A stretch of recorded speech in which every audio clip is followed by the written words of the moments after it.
Yo, yo, yo, yo, yo.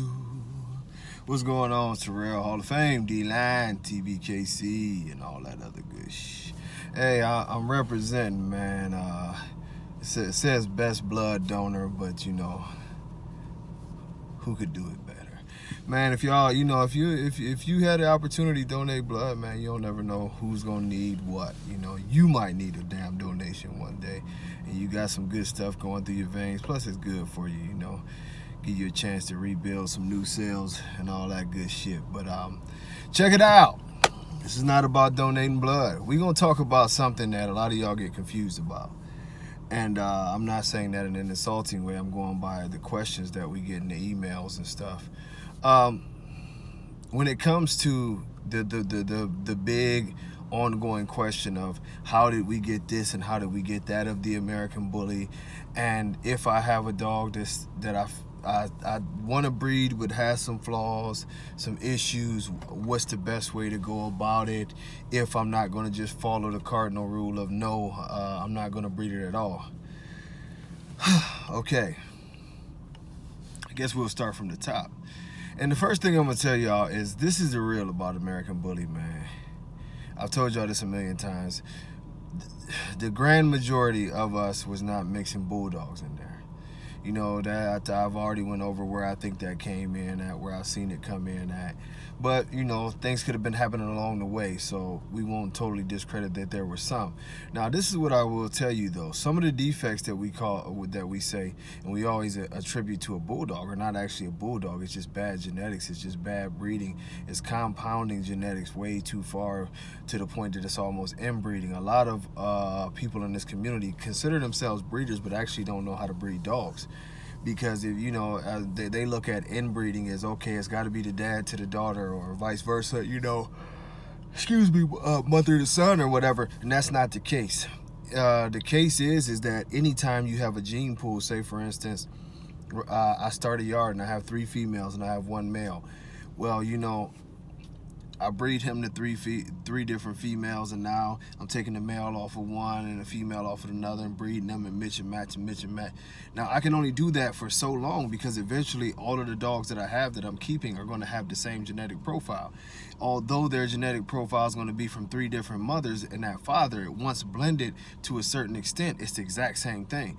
And it starts to mesh to a point to where it's no room for growth. Now that does take several generations and a lot of playing around to do that, but we have to understand that those are those genetics are pretty much there, and we're getting closer and closer to inbreeding, because basically inbreeding is nothing but that your genetic profile is just too tight. And so with that being said, in the American Bully game, because of the number of dogs that have hung papers, a lot of the lies that went on, a lot of certain studs being way overused, the gene pool in the American Bully community is not actually as big as people think it is. The Edge family is super heavy Cairo. When you go over to the Gotti family, the original Gotti family, it was super heavy Gotti. And everybody was line breeding Gotti, or everybody was line breeding Cairo, or maybe a little bit of line breeding of short shot. But at the same time, you line breed, the genetics are very much so too tight at this point in time. Now, the good breeders know how to play around and get away from it and still come back. And it only takes one strong breeding to break the cycle, and then you can still come back to those genetics, but you have to break the cycle and loosen up the genetics.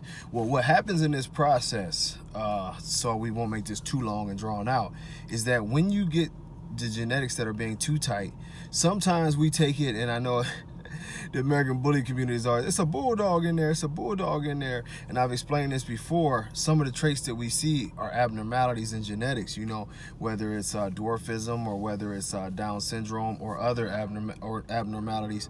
And if you really look into these different abnormalities in the gene pool, what you will find out is, if you look at the descriptions, a lot of the dogs, like with dwarfism, some of the traits that we would attribute to you saying you mixed a bulldog in, which would be, the larger head, the bigger bones, shorter, stumpier legs, the whole thing, more muscular.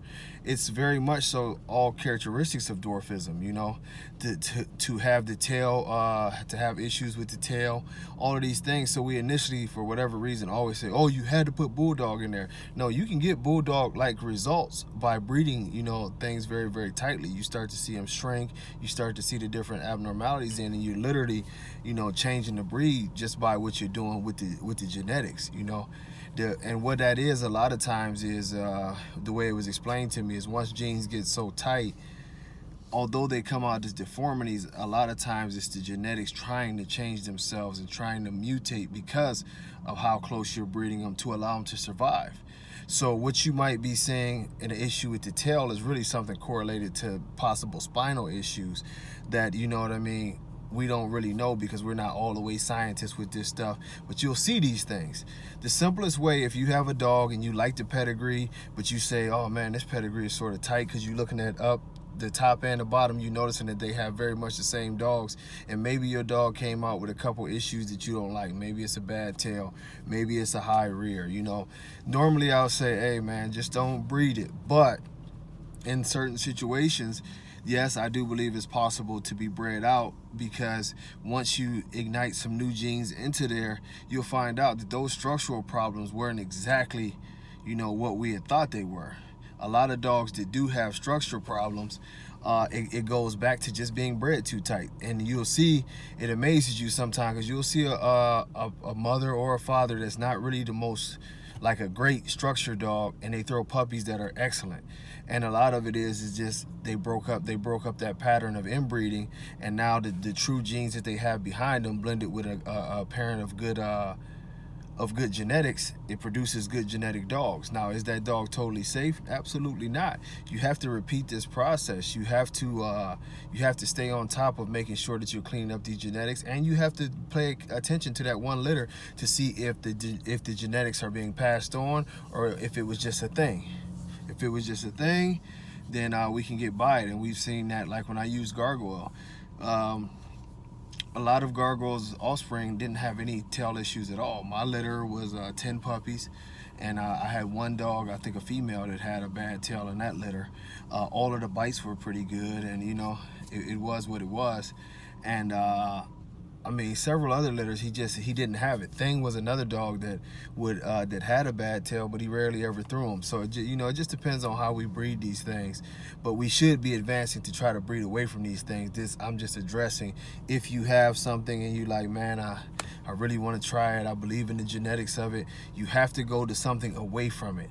Never breed it. If you see issues there, never breed it back to the same blood, because the blood is probably what got the issues there in the first place. So if you're going to have a Hail Mary chance in hell of making a better dog, it has to come from the better gene pool, which could actually ignite a lot of good things in your gene pool and pull it all back together from you for breaking up that, you know, cluster of inbreeding. Now, you know, when we talk, like I said, when we talk about the American Bully, of course, you had a flip side of the coin, where everything that is bad isn't from inbreeding. You know, a lot of these dogs are mixed in. It's a lot of lies on the paperwork. And when you start to see these issues go generational, then you sort of just know it's not going to happen, because this is embedded in the dog. Sometimes we see things change in one generation, and it's just something that didn't work out, and we'll make better next generation. It could be something as simple as head size and all that good stuff. And then sometimes you just see 3 or 4 generations of terrible nonsense going on, and that's when you realize that, you know what, we got to make a change, or this thing is not going to work.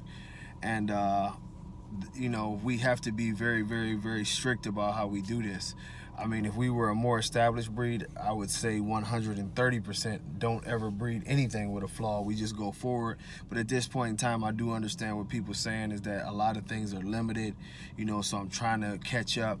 But we go too far with it. You know, if you're gonna breed a dog with a minor flaw. Don't breed an absolute train wreck that's having trouble breathing, walking, and all this good stuff, because you're going light years back. You know, it's gonna take you another 3 or 4 breedings just to get those issues out for whatever reason that you use this dog. That is no way to make it happen, you know. So with all that being said, man, you know, y'all, it always goes back to the same thing. Study the pedigrees, understand where your dog coming from, and be real with yourself. Don't be a kennel blind to whatever results you're going to get in your attempt to try to fix this stuff. Because sometimes it works, sometimes it doesn't. But when it doesn't work, be smart enough to can it, make them pets. Don't put it back in there. You're going to be doing the same thing over and over and over again. But until next time, God bless all y'all. Much love. Peace. Sleepy as hell.